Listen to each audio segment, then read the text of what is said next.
En el apartado 4 del capítulo 12, Taylor se va a dedicar a un tema que es también importante de desarrollar y es la reacción católica en el siglo XIX, ¿no? Ya habíamos visto, digamos, los otros movimientos o las dinámicas que se fueron gestando sobre todo en el siglo XIX y ahora en este apartado 4 en particular se va a concentrar en la reacción católica.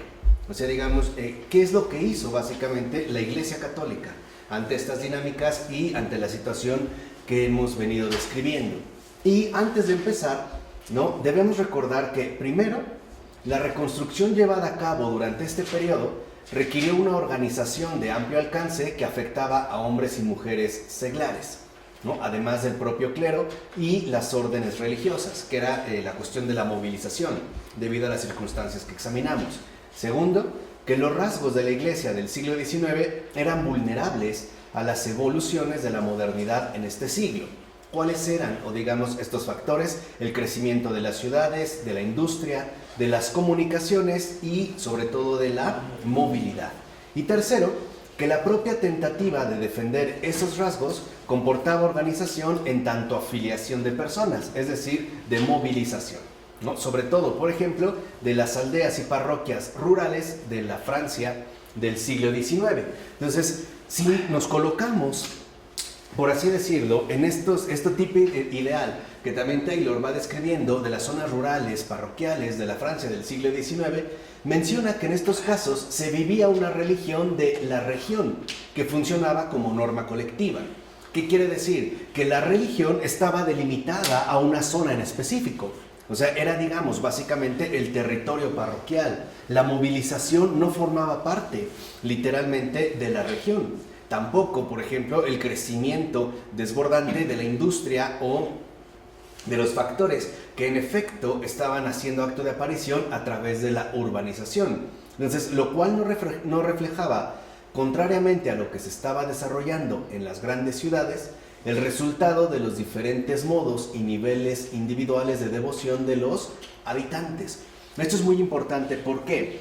Porque el hecho de que esta religión, ¿no?, digamos, caracterizada como una religión de la región, ¿no?, del área geográfica rural en el que se vive, ¿no?, funciona como una norma colectiva. Pero esto no significa que constituyera, como nosotros tendemos por lo menos a interpretarlo en términos modernos, como si se tratara del resultado de diversos individuos que solamente se reúnen para vivir, digamos, la religión, pero a partir de sus propias convicciones y creencias, básicamente a partir de su propia devoción. Era justo lo contrario. ¿Qué sucede?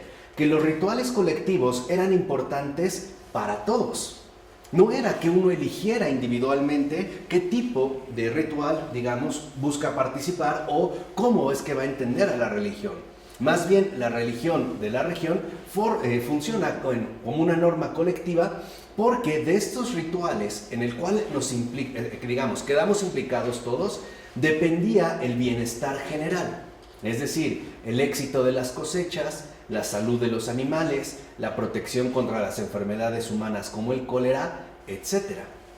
De tal forma que la religión lo que hace es formar una cohesión social de implicación mutua, ¿no? O sea, el bienestar general depende de la norma colectiva hacia la cual cada uno de nosotros está adherido, o por ponerlo, digamos, bajo un rasgo negativo. Si uno rompe con la norma colectiva, uno pone en riesgo el bienestar general. Si uno, por ejemplo, no se ajusta a la norma colectiva, a la religión de la región, entonces lo que pone en riesgo es al conjunto mismo de la sociedad, ¿no? La sociedad misma en ese sentido correría riesgo. Pero más allá de esto, incluso el nivel y el tipo de devoción litúrgica era algo que quedaba prescrito para todos. O sea, no era que cada quien decidía por sí mismo cómo va a vivir esta religión. ¿Cómo es que, digamos, se va a adaptar o cómo va a asumir en su vida propia esta norma colectiva? No, incluso la devoción litúrgica sigue alineándose bajo la norma colectiva. Por decirlo de otra manera, en la religión de la región, los individuos no hacen su vivencia religiosa a su manera, o siguiendo sus propios gustos o sus preferencias. Esto no se da. Al menos no se da en estos casos en concreto. Entonces, por ejemplo, los sacerdotes que querían modificar y elevar a este nivel se toparon con una barrera normativa, lo que sus parroquianos llamaban el respeto humano. Y esto también es importante de entender para comprender muchos cambios que en efecto se dieron y que son los que en esta ocasión nosotros queremos ir poniendo al descubierto. ¿Qué sucede? Al funcionar la religión como una norma colectiva, entonces también ya se han adoptado una barrera normativa. O sea, la gente, en pocas palabras, parecía tener claro qué tiene que hacer y qué no debe hacer.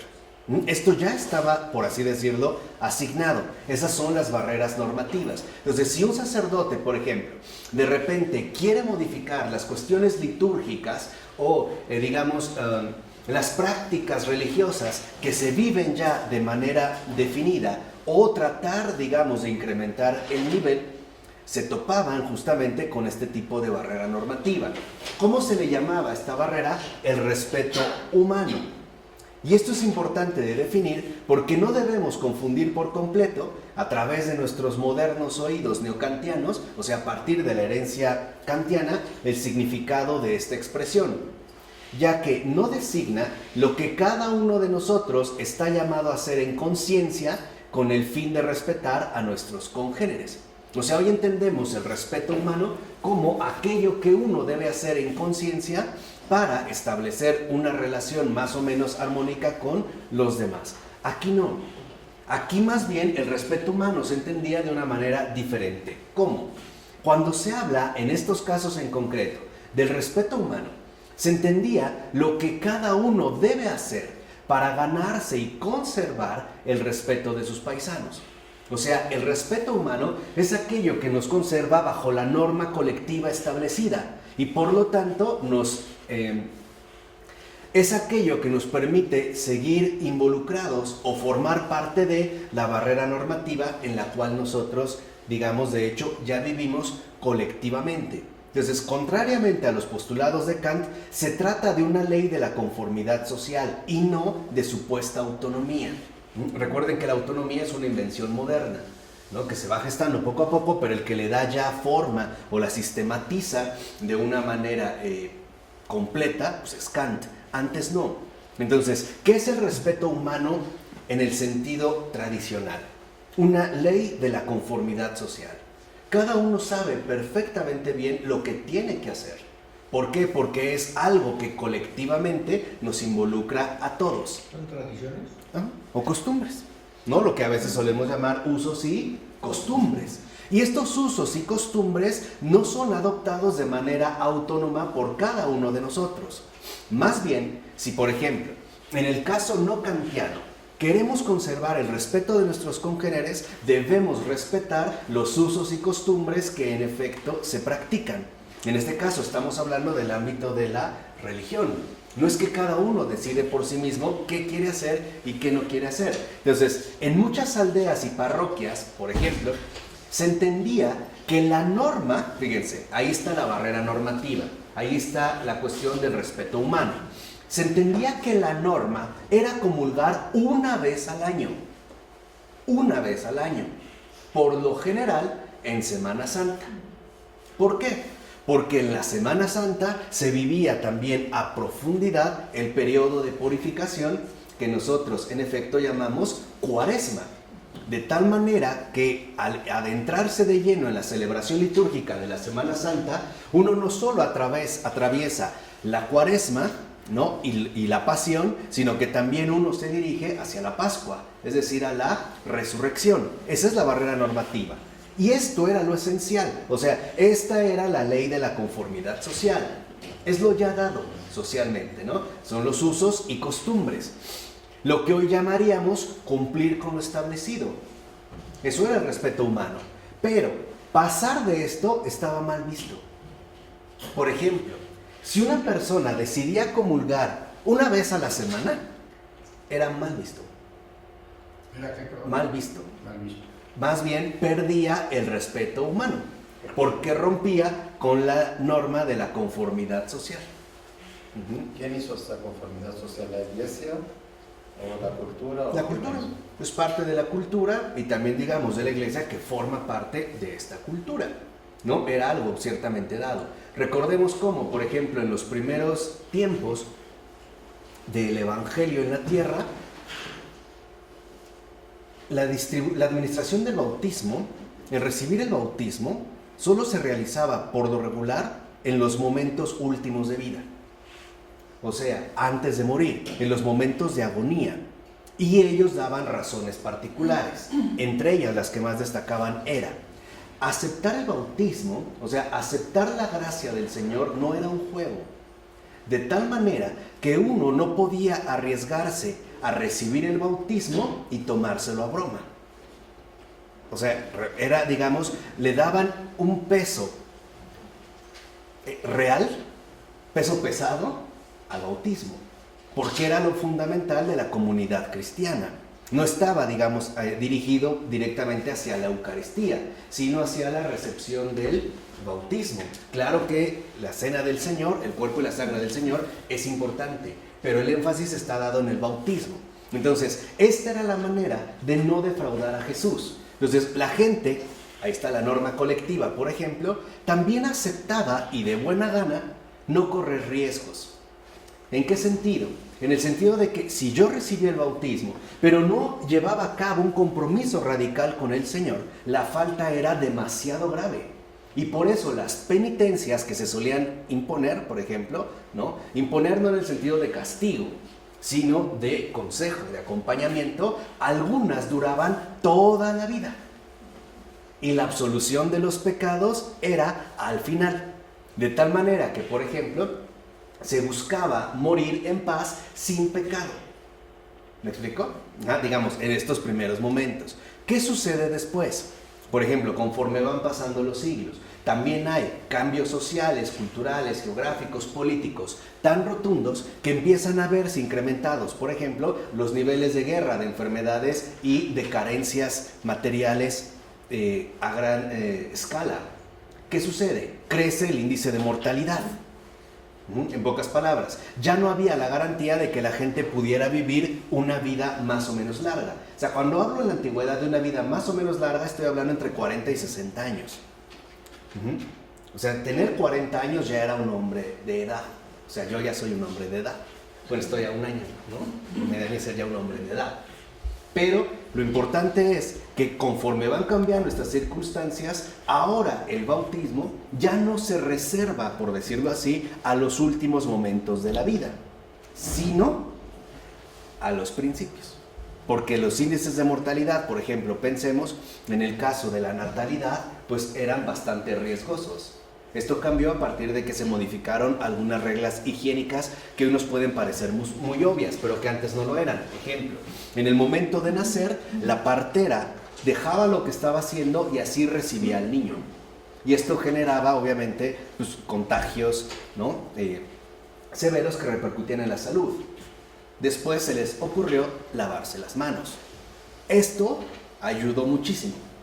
Hoy en día para nosotros la situación es completamente distinta. ¿Por qué? Porque hoy para nosotros el sacramento al parecer no pesa. Del bautismo. No pesa. Al grado de que muchas veces lo vemos o bien como una especie de uso y costumbre, ¿no? Que se hace, hay que bautizar a los niños, o bien incluso muchas veces como una especie de requisito social para llevar a cabo una reunión. ¿No? O sea, cuando la gente planea el bautismo de sus hijos o etcétera, lo que más se preocupa es la fiesta o qué va a dar, si tamales en la mañana, en la tarde, o ver alternativas. Pero bueno, esto es lo que ha cambiado.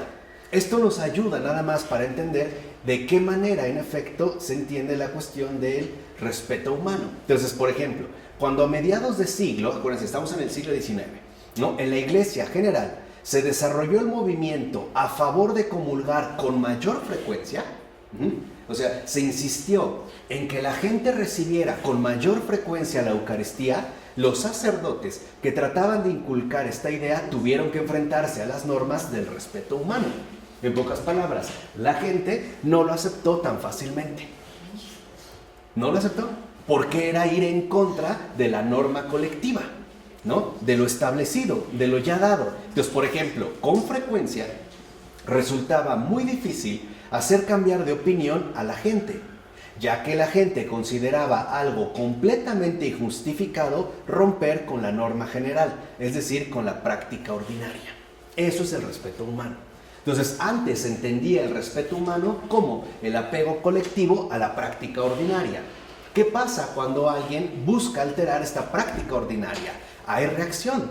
Lo mismo ocurrió, por ejemplo, a partir del Concilio Tridentino, donde se cambia literalmente la forma de la liturgia.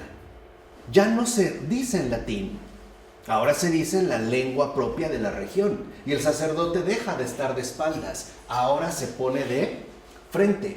Para muchas personas eso era inaceptable, porque era romper con la práctica ordinaria, ¿no? Estamos hablando en este nivel general, ¿no? Al grado de que muchos incluso quisieron seguir conservando, por ejemplo, la celebración litúrgica en latín, bajo la forma bajo el rito tridentino, ¿no? Digamos, el rito que durante muchos siglos se había estado manteniendo. ¿Por qué? Porque lo que pesa es el respeto humano, no en el sentido kantiano, sino en el sentido real.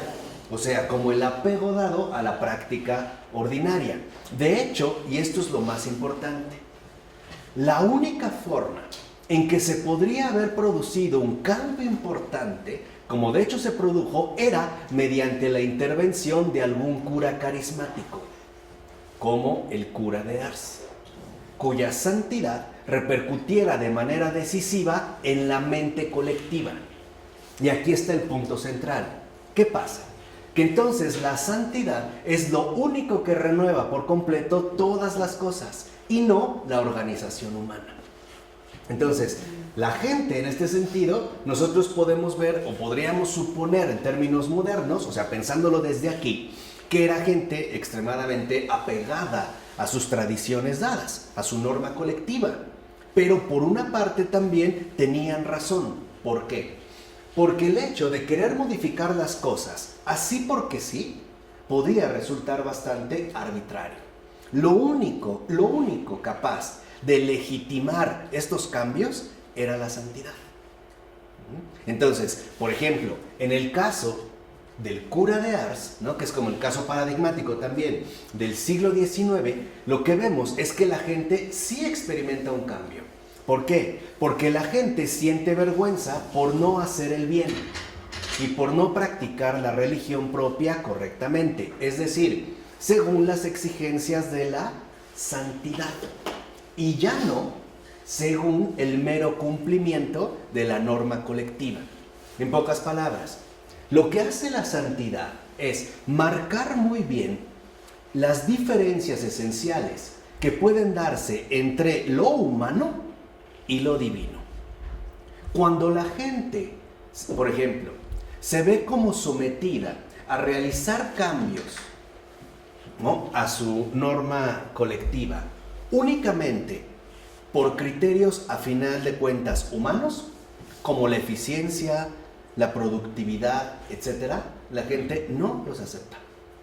Y tiene razón, porque intuye que de por medio pueden haber intereses ocultos de ciertas personas. ¿Sí me explicó? ¿Sí lo vemos? En cambio, cuando aparece un santo, y sobre todo un cura santo, porque ese es el centro fundamental de la vida parroquial, la gente no tiene realmente problemas en reconocer la necesidad de llevar a cabo estos cambios. Entonces, lo que aquí entra de fondo es que los criterios humanos pueden funcionar de una manera más o menos regular. Claro, con aciertos y errores, pero tampoco está del todo injustificado. Porque pudiera ser que la gente busque cambiar las dinámicas establecidas, las normas colectivas, pensando en un beneficio propio. Pensemos un caso. ¿Qué tal si de repente dijera un sacerdote que es obligatorio ir a misa diario, pero tiene la intención de recoger diario una colecta? Seamos sinceros, ¿no? Entonces aquí la gente se muestra renuente. ¿Por qué? Porque es la santidad lo que mantiene a las personas unidas en su real pertenencia a la Iglesia Católica. y no la mera movilización. O sea, acuérdense que la movilización es realizar por cuenta propia los cambios que se quieren hacer, aplicando los criterios humanos. Pueden ser muy eficientes, pueden ser incluso muy buenos, pero eso no es el punto. El punto está en que pueden seguir siendo criterios netamente humanos, que como nosotros vemos, siempre pueden solucionar algo, pero a costa de repercutir negativamente en otros factores. Y esto es básicamente, ¿no?, la dinámica que hoy vemos cuando se busca arreglar el mundo, ¿no? Pero es un poco para que veamos el panorama. ¿Cómo lo hizo el cura de Ars? El cura de Ars lo hace con su testimonio propio de vida. Lo que manifiesta es que, por ejemplo, la recepción frecuente de la Eucaristía no solo conduce, por ejemplo, a establecer un apego superficial a la acción litúrgica, sino a una intimidad profunda con Cristo. Y es esta recepción frecuente de la Eucaristía, la comunión con Cristo, la verdadera fuente de la santidad. Y la gente, ¿cómo lo reconoce? En pocas palabras, por el testimonio vivo de esta persona. Y entonces, aunque cueste trabajo, al final la gente experimenta un gran cambio. ¿Por qué? Porque los cambios auténticos, ¿no?, que brotan de la iglesia y que en efecto van a repercutir en el mundo, siempre provendrán de las exigencias de la santidad, no de las exigencias de la humanidad. Por ejemplo, algunos estaban proponiendo hacer más atractivas las celebraciones litúrgicas, las misas, tal vez metiendo, no sé, quizá incluso recursos tecnológicos de vanguardia, como recursos multimedia, que pueden ser muy atractivos, o metiendo coros espectaculares, o incluso, por ejemplo, en el caso mexicano, se llegaba a asumir quizá la posibilidad de llevar mariachi, como para darle un toque más regional, ¿no? Pero la pregunta importante es, ¿realmente esos cambios son lo que se necesita? O más bien lo que se necesita es un profundo compromiso con Cristo que se traduce concretamente en santidad. Eso es lo importante. En pocas palabras, ¿qué es lo que queremos? ¿Celebraciones litúrgicas más sofisticadas y atractivas? ¿O sacerdotes más santos y feligreses más santos? Esa es la disyuntiva importante. Eso es, digamos, lo que aquí de esta manera se ha puesto en juego. Ahora, las diversas transformaciones urbanas acaecidas a lo largo del siglo amenazaban con destruir la fuerza de dicha unidad. ¿Por qué? En este sentido concreto. Porque, por ejemplo, la vida religiosa y política de la Francia urbana y de élite parecían operar con principios enteramente distintos. Es decir, con principios mundanos. Y eso es lo importante, porque aquí también, y hay que reconocerlo, por eso también Taylor lo va a mencionar y nosotros lo vamos a explicitar, la iglesia cometió errores y también los ha cometido. Y esto es algo vital. No podemos decir que es una iglesia, vamos a decirlo así, sin errores. Al grado de que sabemos que, por ejemplo, un San Juan Pablo II ha pedido perdón, pidió perdón al mundo entero en nombre de la iglesia, ¿no?, por los excesos, las equivocaciones que ha cometido, ¿no? También lo hizo Ratzinger, también lo ha hecho el Papa Francisco. Pero hay algo importante, nunca se ha aferrado a esos errores. Algo que es verdad es que cuando la iglesia se ha equivocado, no se ha empeñado en conservarse en esos errores. Y cuando eso se ha sucedido, cuando alguien se quiere aferrar a los errores cometidos, lo que termina cometiendo es un cisma, o una ruptura, o una separación. Es como una rama seca que se cae del árbol. Pero esto es por lo regular, digamos, lo que sucede, ¿no? Basta con tener un poquito de historia para ver que estas son, en este sentido, las consecuencias.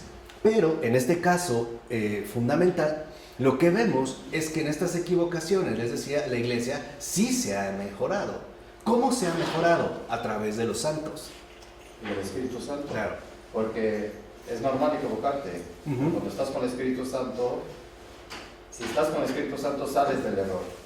Y si no estás, te quedas en el error. Exactamente. Pero cuando estás guiado por el Espíritu Santo, te equivocas mucho y sabes siempre.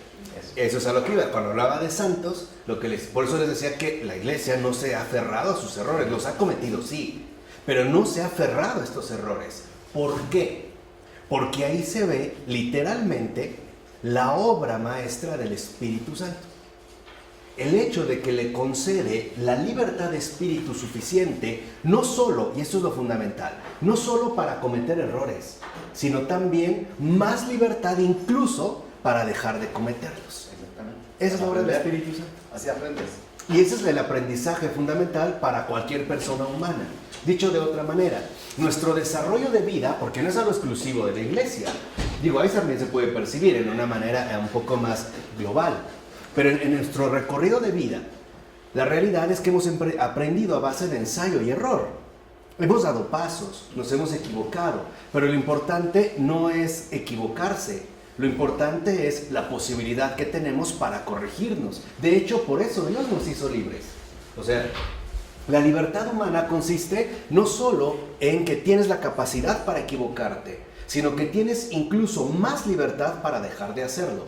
En pocas palabras, así como soy libre para cometer algo indebido, soy todavía más libre para no cometerlo. En esta línea es donde podemos entender por qué, por ejemplo, empiezan a entrar en pugna, y esto es lo fundamental, estos principios operativos que son enteramente distintos. Por un lado tenemos los principios mundanos, que los conducían a estar divididos, es decir, a tener opiniones divergentes, a formar partidos de interés, tanto políticos como económicos, y finalmente a combatir entre sí. ¿Qué les dijo el Papa Francisco a los obispos de México? Esto. Lo que les dijo claramente, y como él les dio el ejemplo, les dijo de frente, ¿no? Como hombres, de frente, y si se les pasa la mano y se agreden, se piden perdón y siguen orando juntos, es lo que yo les decía, ¿no? ¿Por qué? Porque aquí lo importante es que los principios mundanos que empiezan a regir con más fuerza, básicamente en la Francia urbana, también ahora se quieren infiltrar en las zonas rurales. ¿Esto qué trajo? Conflictos, ¿no? Por ejemplo, en este sentido, hay quienes se van a ir o a tratar de dirigir bajo una línea, y habrá quienes van a tratar de seguir la nueva línea, digamos, que va llegando de la zona urbana. En este sentido, es importante mencionar que los dos entornos, ¿no? El entorno de santidad y el de mundanidad, no se podían mantener completamente aislados uno de otro.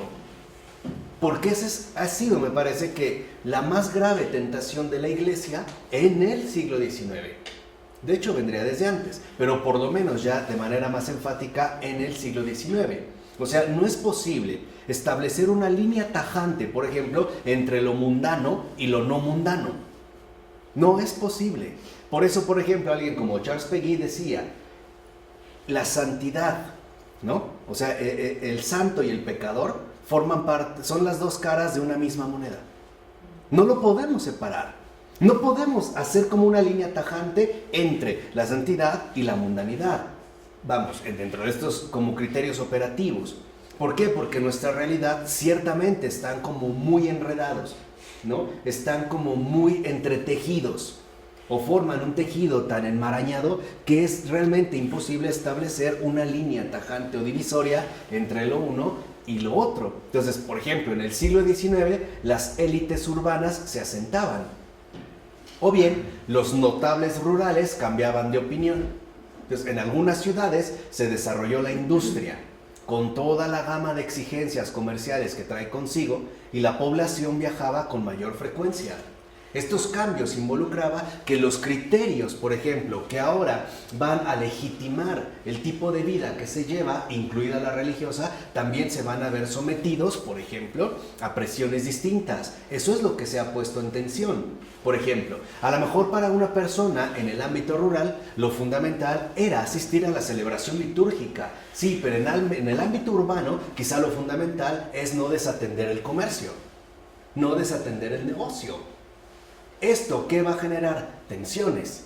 Algunos tomarán partido a favor de, y otros se mostrarán en contra de. Entonces, al final, ¿no? El campo rural la religión de la región, no solo se abrió mediante el ferrocarril, porque atravesaba también estas zonas, sino que también lo hizo mediante el ingreso de los gobiernos anticlericales de la Tercera República. Y esto es importante. ¿Por qué?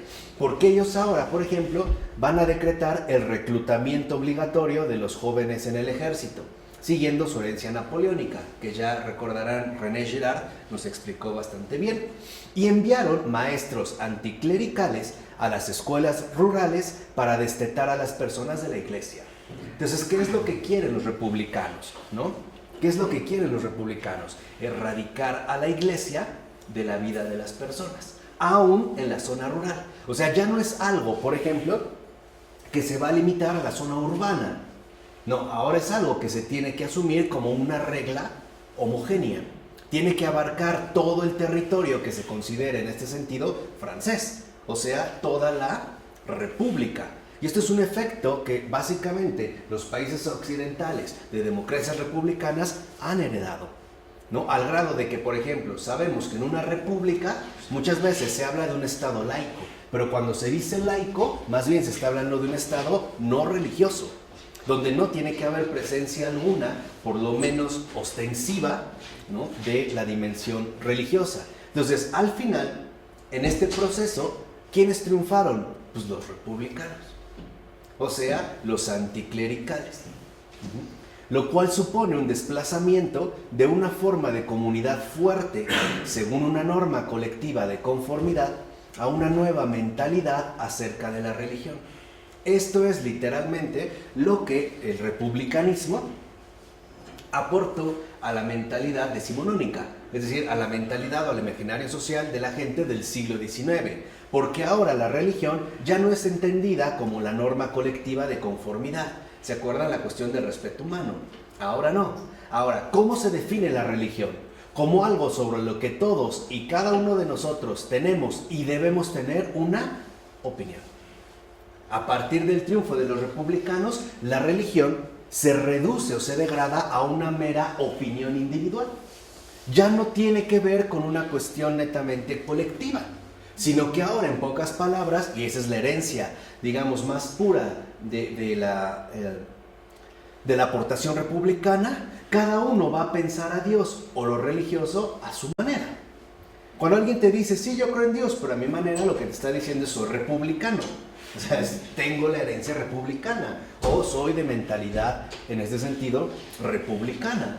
Porque ahora la religión ya no tiene nada que ver con una cuestión social en la cual estemos involucrados todos y cada uno de nosotros, sino que se reduce a la opinión que cada uno puede dar y en ese sentido desarrollar. En este caso, la religión, como hoy en día la seguimos percibiendo, se convirtió en una especie de agrupación organizada de devociones individuales. ¿Qué quiere decir? Ya no es una norma colectiva de conformidad, sino una agrupación que pueden compartir un espacio, pero que tienen opiniones muy diferentes, sobre todo en aspectos tan relevantes o en aspectos tan esenciales, ¿no? Esto lo vemos en el hecho de que, por ejemplo, hoy en día incluso para muchos católicos e incluso para muchos sacerdotes o para muchos eclesiásticos, el diablo no existe o el infierno no existe, por ejemplo, por mencionar un caso, ¿no? O hay quienes pueden poner en cuestión, por ejemplo, la cuestión fundamental de la Inmaculada Concepción. O sea, incluso en lo que debería ser lo más esencial para nosotros, a veces puede haber disputas o debates o conflictos porque solemos pensar que cada uno está en la obligación de formarse su propia opinión. En pocas palabras, que ahora cada uno debe comportarse en términos kantianos, o sea, en términos autónomos, y cada uno debe definir las cosas por cuenta propia, de tal manera que aquello que nos puede vincular bajo una norma colectiva o en una dimensión social se rompe. ¿Sí queda claro? Entonces, literalmente, y esto es algo bastante triste, no formamos una comunidad, sino una agrupación. Y esta agrupación se define por los conflictos que hay entre opiniones divergentes. En pocas palabras, sobre una cuestión básica, cada persona piensa distinto. O por lo menos puede, es más, debe pensar distinto, porque es la manera de asumir el reto de su propia autonomía, ¿no? Por eso decía Kant, piensa por ti mismo, ¿no? O sea, de fondo lo que dice es, rompe literalmente con el sentido de comunidad o con la dimensión comunitaria para establecerte como un imperio absoluto. Bueno, él le llamó no imperio absoluto, sino imperativo categórico. Por eso se acuerdan cómo Florensky al que más criticó fue a Kant, y literalmente, ¿no? Lo calificó como el enemigo número 1 de la liturgia y del culto. Por eso, porque se rompe el vínculo común entre la norma colectiva, ¿sí? Más o menos. ¿Va? Pero, ¿qué es lo más patético de esto? Quizás sea que el propio clero contribuyó. Y gran responsabilidad del triunfo de los republicanos y del anticlericalismo vino dado justamente por el propio clero. Y también hay que reconocerlo. Y lo hicieron en parte mediante su tentativa de modificar y reformar los elementos de la religión popular que no aprobaban, pero sin apelar a la santidad. Y entonces, ¿de qué manera, por ejemplo, se veía? Pues como una imposición arbitraria. Bajo, por ejemplo, los criterios urbanos que se estaban implementando ya con gran fuerza en este país, en este caso en el territorio francés. Entonces, por ejemplo, para una incipiente, digamos, para las cuestiones comerciales, lo importante era tener muchos clientes, ¿o no? Bueno, para muchos cleros lo importante era tener mucha gente. Y organizarlo de tal manera quizá que la parroquia estuviera llena. Pero el criterio es mundano. ¿Qué quiere decir mundano? Que se deja guiar según la eficacia, ¿no?, de la organización humana. Esto es, digamos, un punto central. Hoy también, ciertamente, hay mucho de esto. Al grado de que hemos llegado incluso a presenciar con mucha tristeza, ¿no?, extremos tales, donde en ciertos lugares parroquiales o parroquias incluso se pueden dar casos de clientes VIP. A lo mejor los que aporten mayores donativos e incluso pueden recibir un trato preferencial, ¿no? Como por ejemplo ser atendidos en cualquier hora y momento, y no como los demás vulgares, ¿no? O sea, me refiero a vulgar de vulgo, ¿no? Hablando en un sentido figurado. Bueno, mañosos, ¿no? Astutos. Pero no los demás vulgares, que a lo mejor llegamos a solicitar que vayan a administrar un sacramento y pues no tienen tiempo o no pueden, porque no somos importantes, ¿no? Porque no somos de los VIP. E incluso quizá habrá sacerdotes que defienden a capa y espada su clientela preferente, su clientela VIP. Y los vulgares, pues que se pierden, esos no importan, ¿no? Pero esto, por ejemplo, tenía que ver en este sentido, tal y como en su momento, por ejemplo, lo hicieran los adeptos de la Reforma, que es lo que quisieron hacer. Esta es la gran diferencia entre los esfuerzos de la Reforma, que no del todo son equivocados, y la Iglesia Católica. Lo que realmente hace la diferencia entre una y otra es la santidad. Esa es, digamos, en forma radical, ¿no?, la gran diferencia, aquello que en realidad marca las pautas distintivas. Y en parte también, eso es por una parte, y en parte por su equivocada percepción de las cosas. O sea, y esto es lo más delicado, en el hecho de asumir en principio, o sea, de entrada, una repelencia insuperable entre el mundo y la santidad.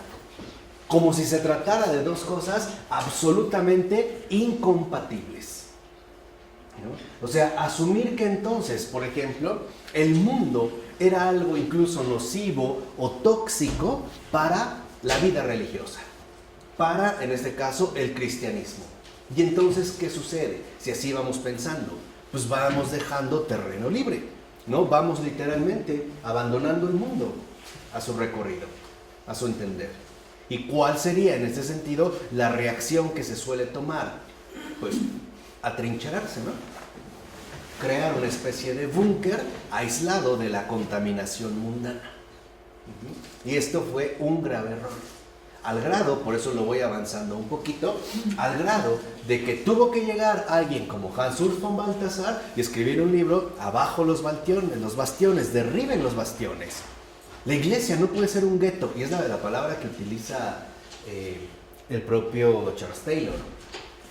No puede ser, lo mismo Ratzinger, lo mismo, por ejemplo, Henri de Lubac, que son los grandes renovadores de la teología católica, hasta llegar al Papa Francisco. No podemos suponer de entrada que hay una repelencia insuperable entre el mundo y la santidad, entre el mundo y Dios, como si fueran cosas completamente antagónicas, ¿no? ¿Por qué? Y es lo que vamos a ir viendo. Porque, por ejemplo, en este sentido, lo que hacemos es perder el terreno. En pocas palabras, privar a Cristo de su reino. Pongamos un ejemplo muy sencillo. Si yo digo que la política, o que en la política es imposible ser honesto, entonces lo que estoy dando por hecho es que la política es el espacio idóneo para los corruptos. ¿Sí me explico o no? Es como el efecto contraproducente, ¿no? Es como un efecto de rebote. Si yo digo que no se puede ser abogado honesto, entonces lo que estoy aceptando es que el terreno de la abogacía pues es campo libre para los corruptos, ¿vale? Y eso es lo que en ese sentido se empezaba a promover. Por ejemplo, uno de los objetivos más importantes del clero de este siglo se dirigía hacia el cristianismo festivo de su grey. La cuestión en este caso, festiva. Y quizá esto también ha sido un mal paso, o por lo menos un paso en falso, cuando el clero buscaba eliminar este carácter festivo, porque a veces nos hemos vuelto solemnes, pero secos, ¿no?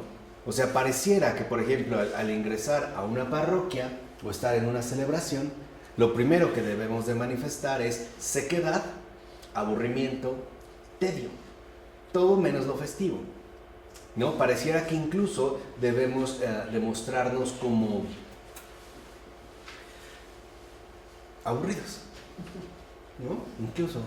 No se trataba, fíjense, solamente de que muchos de los festivales giraran en torno a algún enfoque dudoso de celebración, o sea, un cierto énfasis pagano, como la peregrinación hecha a algún lugar de sanación, donde el rito parecía tener poco que ver con el cristianismo ortodoxo. O sea, a lo mejor este proceso de sanación tenía que ver con unas costumbres no ortodoxas. No era tanto esto el punto. No se trataba tampoco de que el Estado republicano quisiera reducir al máximo el número de días festivos para promover una mayor productividad. Tampoco era esto. O sea, no querían acabar las fiestas por estos dos motivos. Porque esto es algo que de hecho ya sucedía en los países protestantes.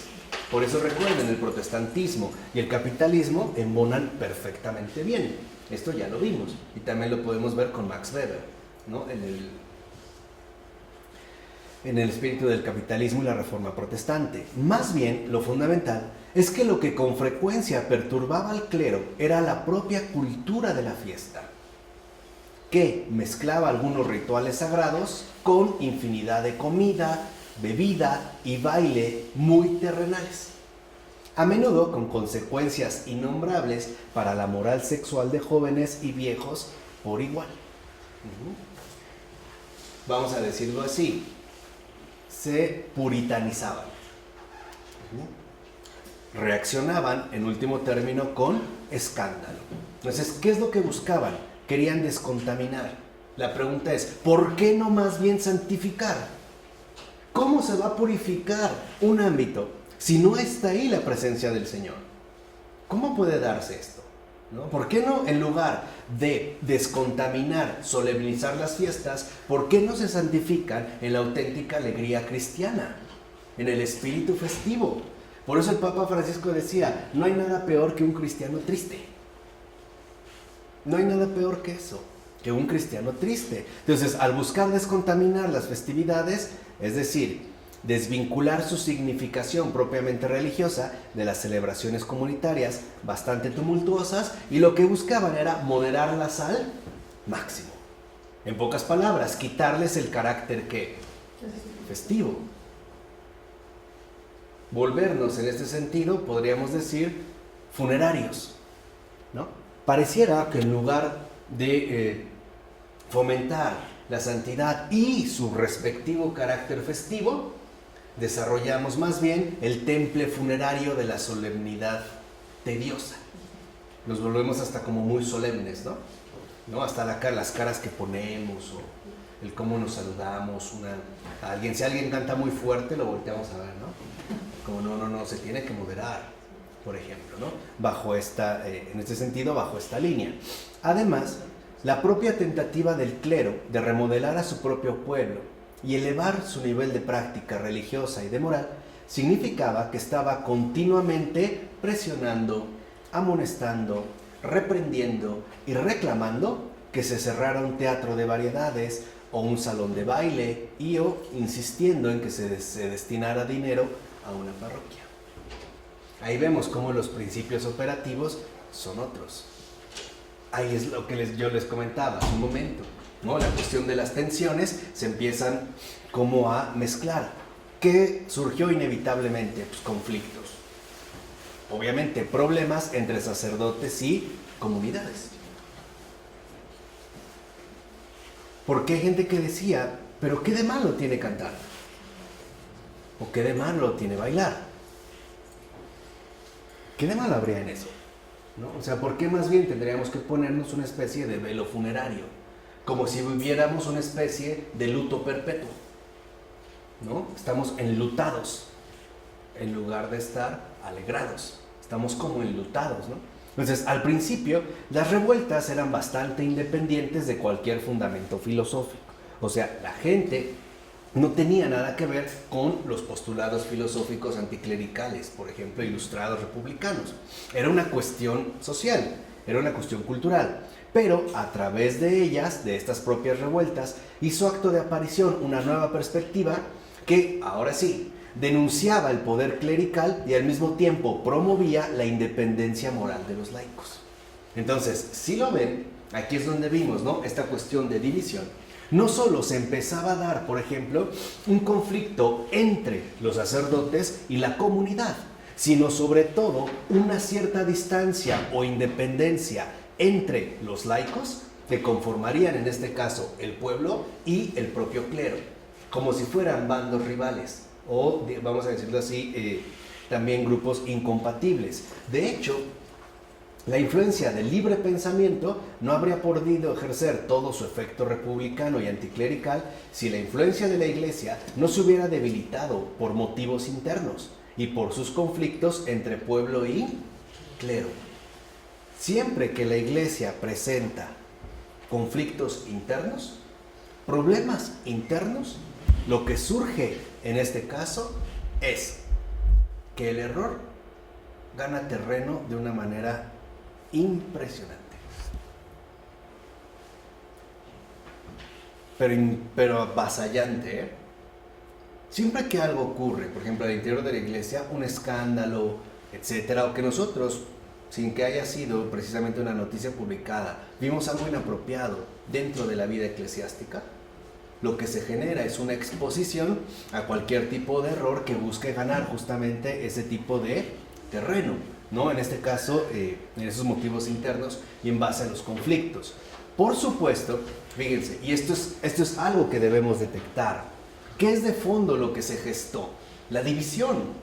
Y ya sabemos que la división no viene del Señor. Entonces, una vez que la división se había instaurado entre unos y otros, obviamente, entre eclesiásticos y laicos, unos tratando de defender su realidad social, cultural concreta, y los otros tratando de arrancarles, ¿no?, lo que para ellos podía resultar algo fundamental, pues la iglesia no podía más que defenderse a través de movilizar a sus propios partidarios. Esto, ¿no? Así que entonces su respuesta a la crisis todavía acrecentó más la ruptura y contribuyó a facilitar la disolución del anterior consenso parroquial. Pareciera que ahora cada quien va por su lado. Al grado extremo de que ahora, por ejemplo, muchos de nosotros ni siquiera sabemos quién es nuestro obispo. Ni hay cercanía con los sacerdotes. A menos que uno los busque, ¿no? Literalmente que uno los vaya a sacar de su trinchera, ¿no? Y muchas veces a la fuerza. Tal vez porque no les quedó de otra. Pero ahí se abrió esta brecha. Digamos, esta especie como de distanciamiento entre lo eclesiástico y lo laico. Pareciera que ahora, por ejemplo, los únicos momentos de cercanía es la celebración litúrgica. Pero como que cada uno llevara una vida por su cuenta. Los laicos hacen su vida, los eclesiásticos hacen su vida. De hecho, los momentos más cercanos es en la recepción de la Eucaristía o una bendición, ¿no? Como si fuera un intercambio de servicios. Si quiero que me bendigan mi casa o un coche o qué sé yo, una imagen que me regalaron o una cosa por el estilo. Y es importante, digamos, el comprender este proceso porque a partir de aquí, esa es la razón por la cual también la religión comenzó a adoptar una forma más bien partidista. ¿Qué quiere decir? Se formaron bandos que rivalizaban entre sí, por ejemplo, conservadores, progresistas, modernistas, etc. Que dejaba de lado lo esencialmente creyente, la santidad de la vida religiosa. ¿Sí me explico o no? O sea, el problema grave es que la santidad prácticamente se borra del mapa. No es ni el centro, no, simplemente no aparece. Y los criterios que había mencionado, en este caso Charles Taylor, mundanos, empiezan a generar división y por lo tanto, en este sentido también, distanciamiento. Ahora pareciera que se trata de tomar partido a favor de o en contra de, ¿no? ¿Cuántas veces, si cambiamos de domicilio y llegamos a una nueva parroquia, nos sentimos incómodos? Porque no conocemos a nadie, ni al párroco. Y a veces, bueno, tú te vas acercando, ¿no? Tienes como que hacer tu luchita para más o menos hacerte presente, o que te vea que formas parte de esa comunidad, o que más o menos te ubique. Pero aún así, dentro de las propias parroquias, se forman grupos particulares, o sea, se forman también movimientos partidistas, al grado de que luego pueden rivalizar entre sí. Están a lo mejor los de adoración nocturna que traen problemas con los catequistas porque los horarios que utilizan para el salón pues se los están disputando, o etcétera, etcétera.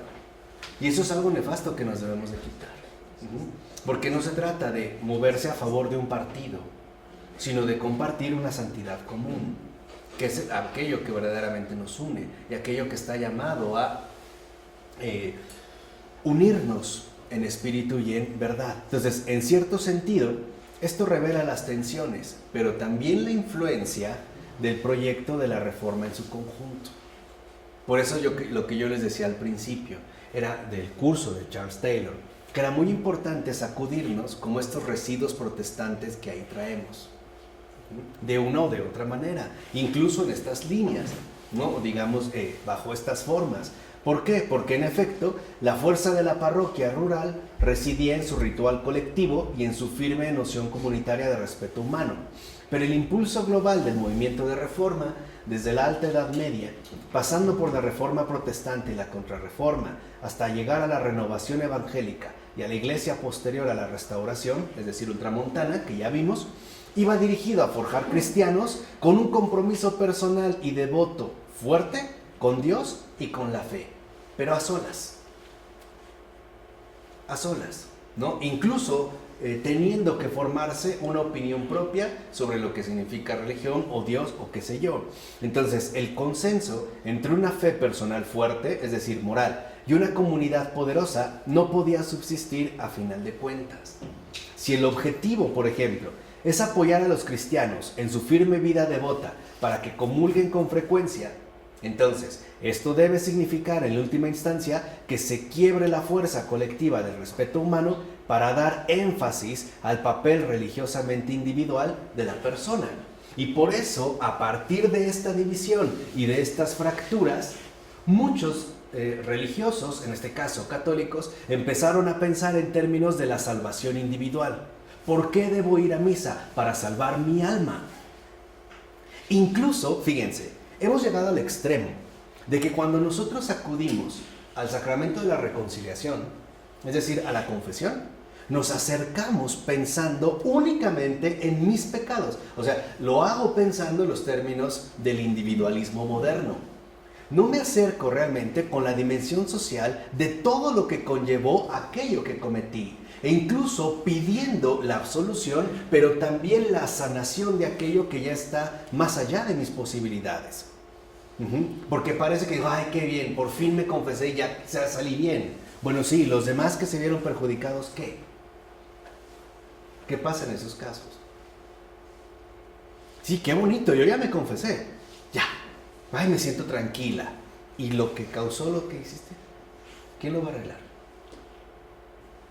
¿Quién lo va a componer? O sea, es un poco para que vean el énfasis en el cual vamos, ¿no?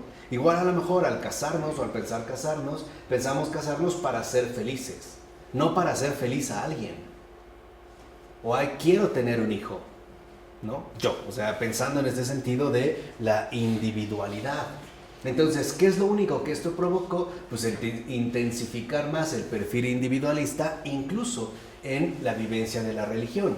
Ahora, ver lo contradictorio del esfuerzo realizado es entonces esencial, porque permite entender el desarrollo de una iglesia unida por una jerarquía fuerte, pero quejumbrosa, el pueblo que no viene, que no participa, que no se involucra, que en todo caso estará repleta de practicantes indiferentes de una devoción muy débil. ¿Cuántas veces no hemos escuchado a un párroco regañarnos? ¿Y cuántas veces no hemos estado indiferentes ante ese regaño? O ante lo que sucede, o ante lo que pasa. Y estos son dos factores que hoy la pregunta es, ¿no se siguen conservando? ¿No sigue habiendo todavía, ¿no?, como vestigios, por lo menos, de esto? Entonces, aparece la siguiente tentativa. Habrá personas cuya vida devota se verá reforzada por la idea de que viven bajo este tipo de autoridad, una jerarquía fuerte. Pero para las masas que no responden del mismo modo, todo va a oscilar entre someterse sin más, ok, así son las cosas, o me marcho definitivamente. Pareciera que no hay algo que nos une de manera estrecha, ¿no? Al grado de que podemos llegar a sentir a estas alturas incluso incomodidad ante una figura eclesiástica. Es más, si aparece un sacerdote, hasta medimos nuestro vocabulario, nuestras expresiones. Otra vez, quizá podemos llegar incluso a renunciar, ¿no?, a nuestro carácter festivo laico para ponernos el luto de la solemnidad fúnebre. Pero si él decide romper este luto de la solemnidad fúnebre para asumir el carácter festivo de los laicos, se lo reprochamos porque no es laico, porque es un sacerdote. Es lo que les decía, como si estuviéramos totalmente, ¿qué?, separados, en este caso, divididos. De hecho, el aspecto irreversible del Concilio Vaticano II es que colocó esta contradicción en un primer plano. ¿Cómo es posible que vivamos por separado? ¿Qué acaso no formamos una sola iglesia? ¿O son dos? La eclesiástica y la laica, la seglar. La iglesia clerical y la iglesia vulgar. ¿Qué no es una? Este es un aspecto fundamental que puso, digamos, literalmente, ¿no?, ya en primer plano el Concilio Vaticano II. El hecho de que el sacerdote diera la cara al pueblo era para mostrar que no estaba distanciado, como a veces podíamos pensar. Claro, es que él está más cerca de Dios y yo pues estoy muy lejos, al grado de que él me da la espalda. Pues no, en realidad es mirarse frente, encontrar a Cristo en el otro y formar en este sentido cercanía, no distancias.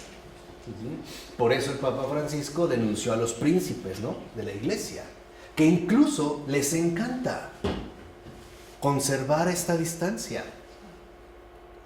A mí me parece de verdad inaceptable, irritable, títulos tan irrelevantes e innecesarios como su ilustrísima, su excelentísima. No es así.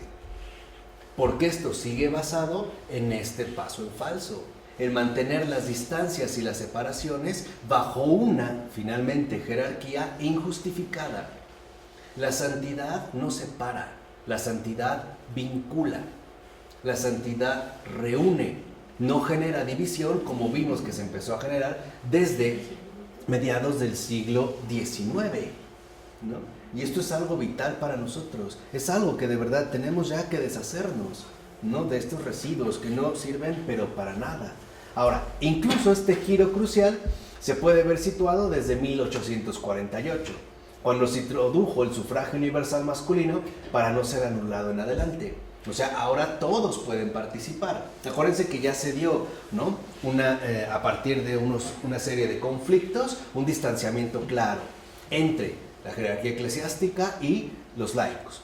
A esto se le añade que se promueve el sufragio universal, o sea, la participación, ¿no? Popular, general, y que durante mucho tiempo tampoco fue ampliado, porque las mujeres no pudieron votar hasta el 45, o sea, casi 100 años, más de 100 años, 103 años después.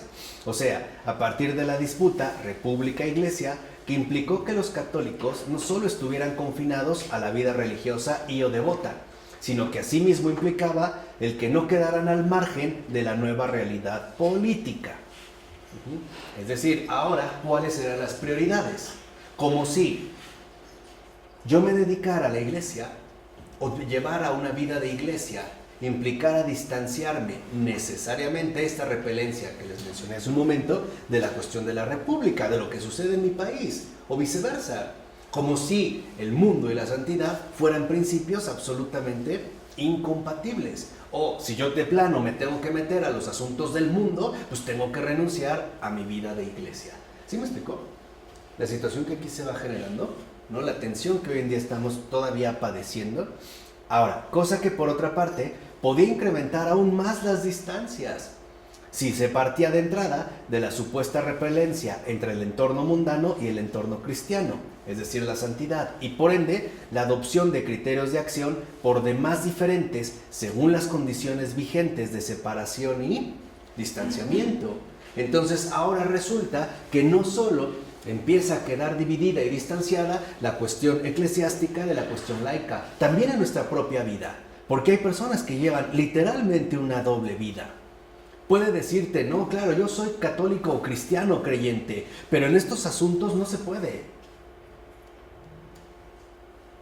Y estamos convencidos de que no se puede. ¿Qué es lo grave? ¿Cuál es el punto teológico grave de todo esto? Que hemos reducido culpablemente a Cristo a la impotencia.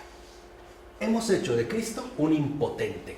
Lo hemos manifestado como un impotente. Porque puede ser que yo sea un creyente devoto en lo individual, con mi opinión individual, pero tenga que moverme según los criterios y las exigencias del mundo. Ahora resulta que yo me someto al mundo y no al reino de Cristo. Y esto es algo delicado, De verdad, es algo más delicado de lo que uno puede imaginar a primera vista. Porque esto nos ha hecho actuar según las condiciones vigentes de separación y distanciamiento. Yo busco ser un papá muy honrado, pero soy juez. ¿Qué quieres que haga? Yo soy, de verdad, trato de ser un buen religioso, pero pues soy gerente de aduanas. ¿Qué puedo hacer? Ni modo, ¿no? Así son las cosas, ¿sí me explico? Y esto es lo que también a nosotros nos ha debilitado, o sea, literalmente nos ha devastado, porque no hemos reaccionado con rigor ante este tipo de situaciones que no vienen del Señor. Hablar de separación, de distanciamiento, de división, de lejanía, de frialdad, no es del Señor. Y el punto clave, les decía, teológico, en este caso, es que hemos reducido a Jesús a la impotencia.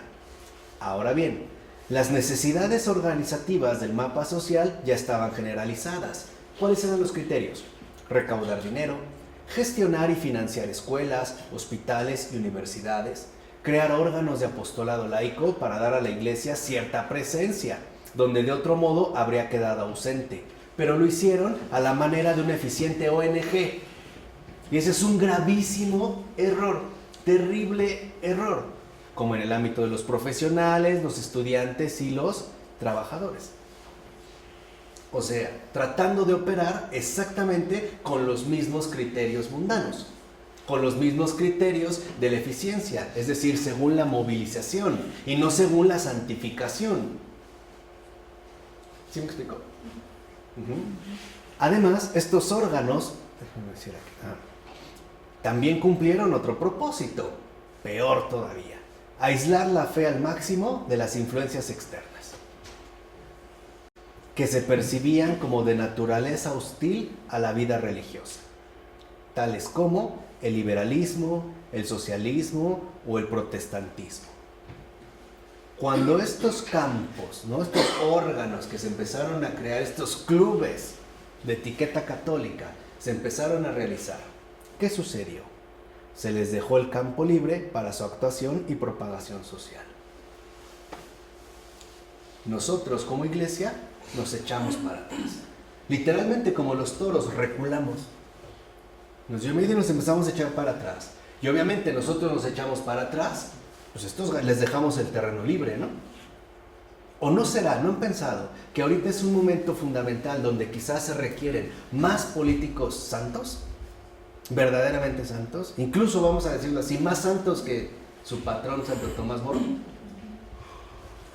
Grandes economistas, mercadólogos, empresarios, profesores, o ahí no se puede. No, ahí no, ni pensarlo. Ya nos ganaron la batalla, ¿no? Digamos, quisimos tomar una distancia. Y finalmente cabe mencionar que también se crearon instancias católicas, peor, como clubes deportivos y otras asociaciones recreativas, y por supuesto, ¿por qué no?, partidos políticos católicos, o mejor dicho, de nombre católico, pero que siguen operando con los principios mundanos. Es que así es la política. No se puede hacer otra cosa, ¿no? Así son las cosas. Ciertamente, la Iglesia Católica siempre ha tenido organizaciones laicas, obviamente caritativas, hospitalarias, educativas, hermandades, etc. Esto ha sido siempre, pero lo peculiar de la situación del siglo XIX y XX es que éstas actuaban en unas sociedades con un imaginario social cada vez más moderno, en el que las asociaciones voluntarias independientes y los partidos políticos desempeñan un papel cada vez mayor. Es decir, cuando hoy se quiere realizar un movimiento católico, se quiere rivalizar con las instancias que de hecho ya operan en el mundo.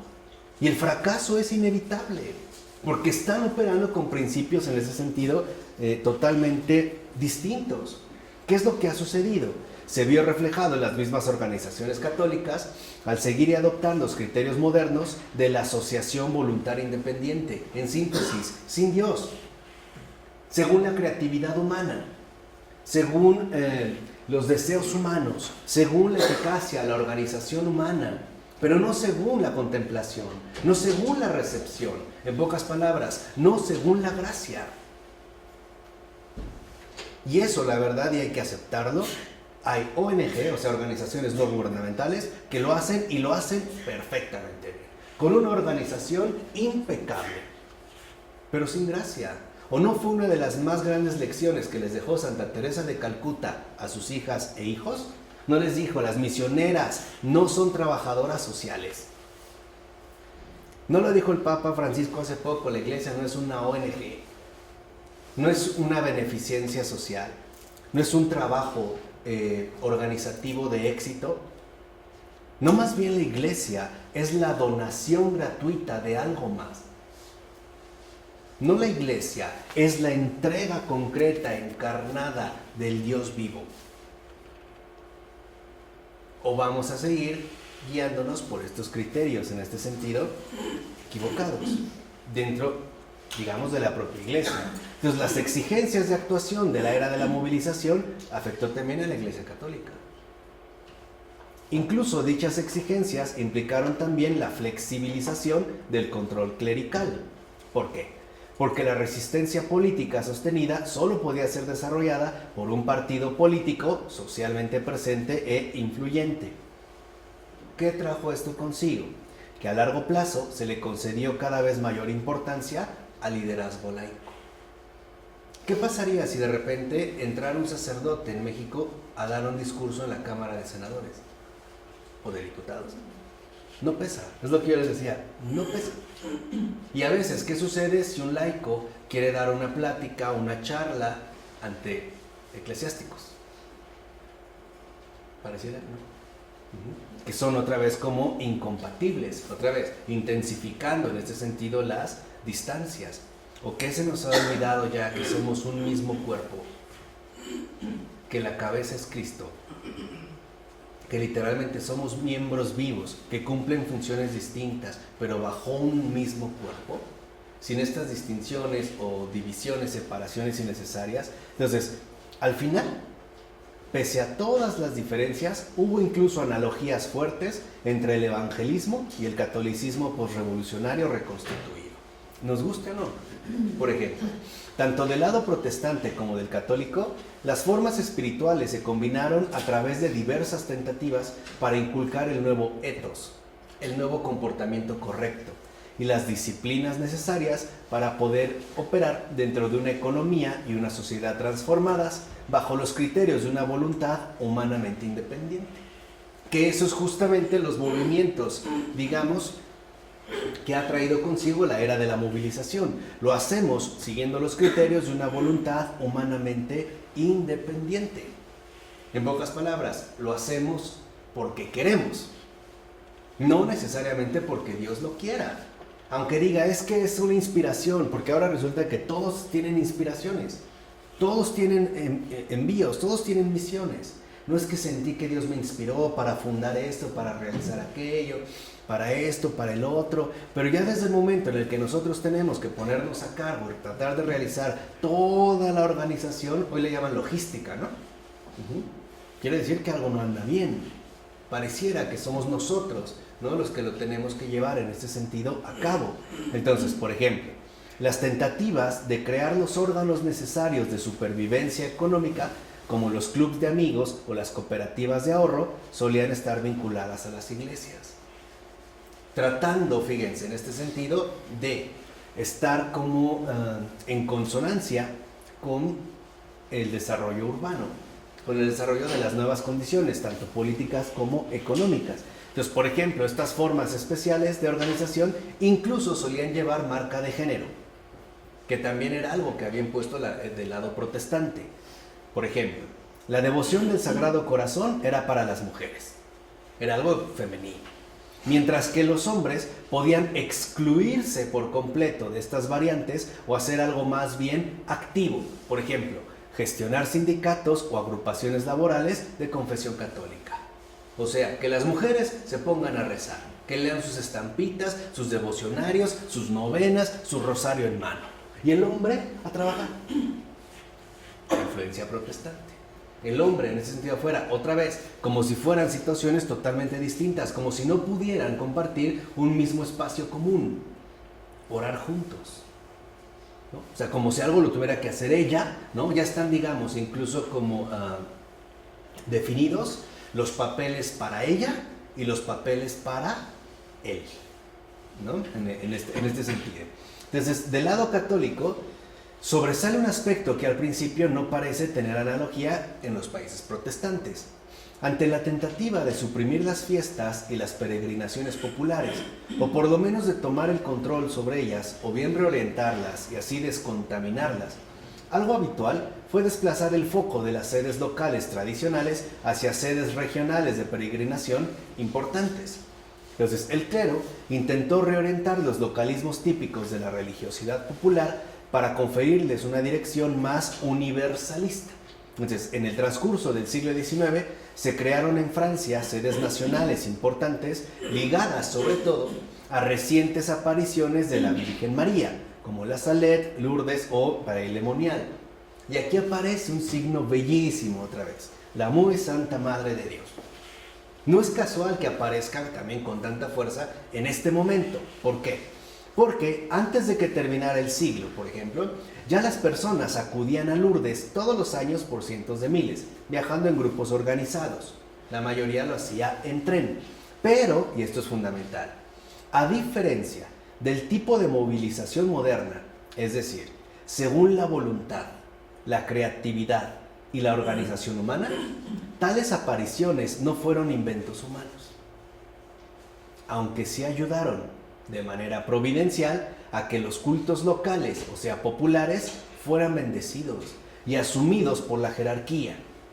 Y aquí entra lo importante. ¿Por qué a partir del siglo XIX hay una presencia tan marcada, tan cercana de la muy Santa Madre de Dios? Porque lo que busca la Madre de Dios en estos momentos es traernos el signo de la unidad que ella misma promueve, es decir, la intervención divina. Solamente María, en su advocación de Guadalupe, logró unir dos mundos completamente distintos, como era el mundo prehispánico y el mundo europeo. Solo ella. Y ha venido precisamente a colocarse en lugares populares para que las jerarquías pongan atención a esos lugares y para que los vulgares, o sea, los que conformamos el pueblo, también dirijamos nuestra mirada precisamente hacia ellos. En pocas palabras, el propósito fundamental de María en estos tiempos es reparar la enorme división en la que nos movemos. Todos. Porque todos somos sus hijos, creyentes y no creyentes, en este sentido. En las terribles divisiones en las que hemos incurrido, no solo entre unos y otros, sino también entre nosotros mismos. ¿Sí me explicó? Para poder recuperar la integridad cristiana. Entonces, por ejemplo, las grandes sedes translocales de peregrinaje mariano de los 2 últimos siglos, desde Guadalupe hasta Medjugorje, empiezan siendo movimientos de religión popular. ¿En qué sentido? En el sentido de que las apariciones se manifiestan a campesinos, pastores, gente humilde, etc., pero se engrandecen porque se dirigen a las masas de creyentes ordinarios. Alcanzan, digamos, ese signo de unidad. Entonces, el clero, aunque receloso al principio, puede a veces intentar sofocar estos movimientos, pero nunca los crea. Y esto es algo vital.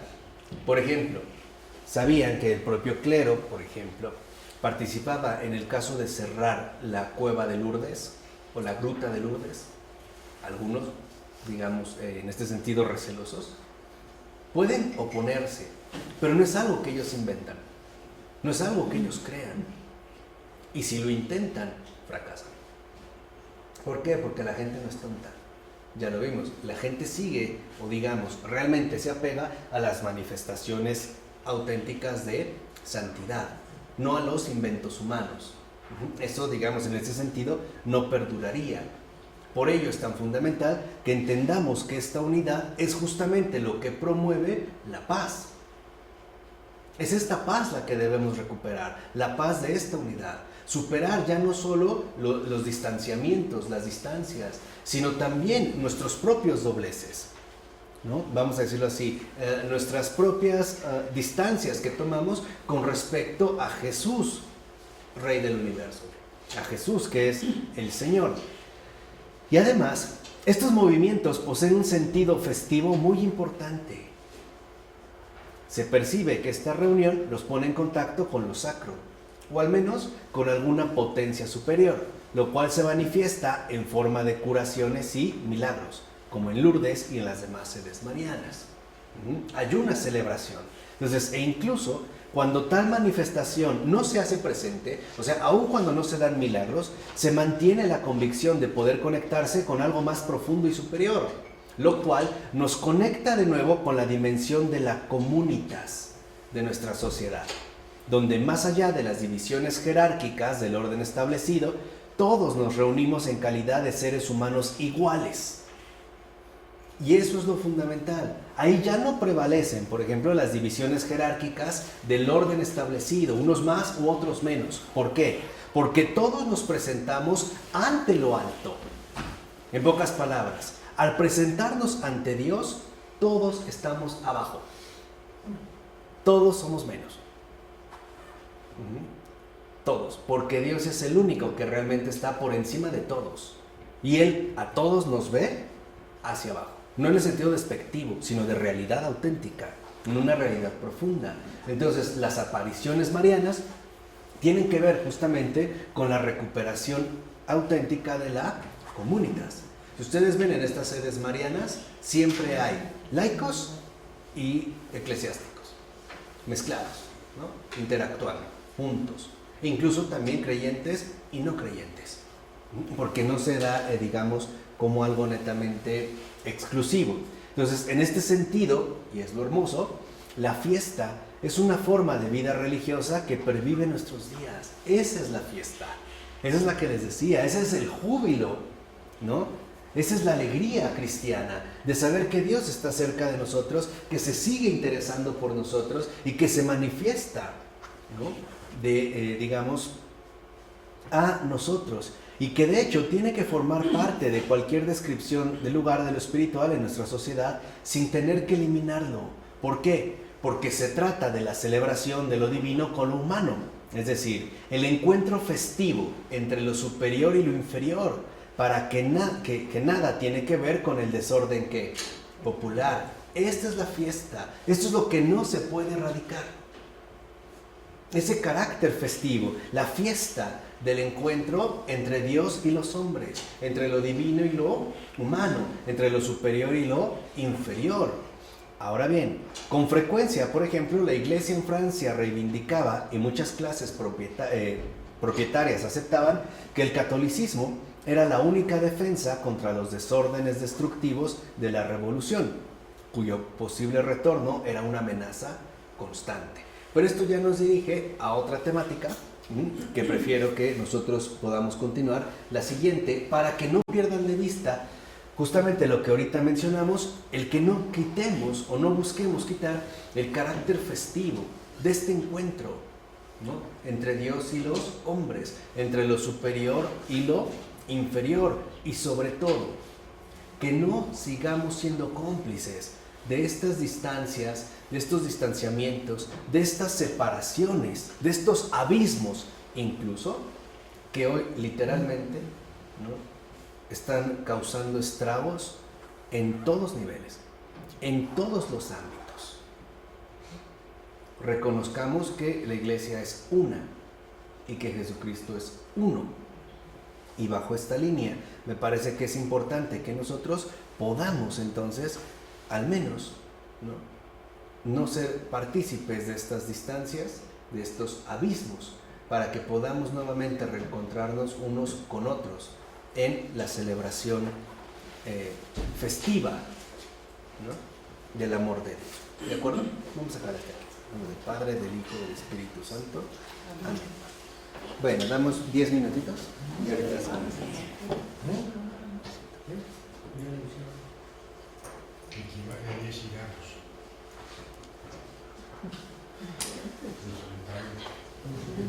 Uno por minuto, ¿te imaginas? ¿Uno qué? Uno por minuto. Dice que equivale a 10, esos 10 minutos a 10 cigarros. ¿Se imaginas? ¿Se puede fumar un cigarro de una sola calada? No. ¿No, verdad? Es que vi un video, pero que no ha de estar editado. Ah, sí, no. Así que, porque se me está... Tendrías que tener los super pulmones. Sí, pero no, no. A menos que, en fin, Que toques. un churro a lo mejor. No respiras. Sí, claro. No respiras. No está bien para cambiar el tiempo para que se acabe ese video. Un churro no soy para Sí, ¿verdad que no? No. Ni medio. Bueno, ni un cuarto. Hay que dar toda la vuelta. ¿Por qué estás cerrado? Pero No, sí, ahí voy. sí se puede. Síganme los buenos. Más preocupados. Siempre estás haciendo. Hola, Sandra. Sí, voy cerrado. Para que no entre humo. Tremendo. Para que no nos hagan fumar. ¿Lo para usted? No, porque no sé cómo. Finales del siglo XVIII.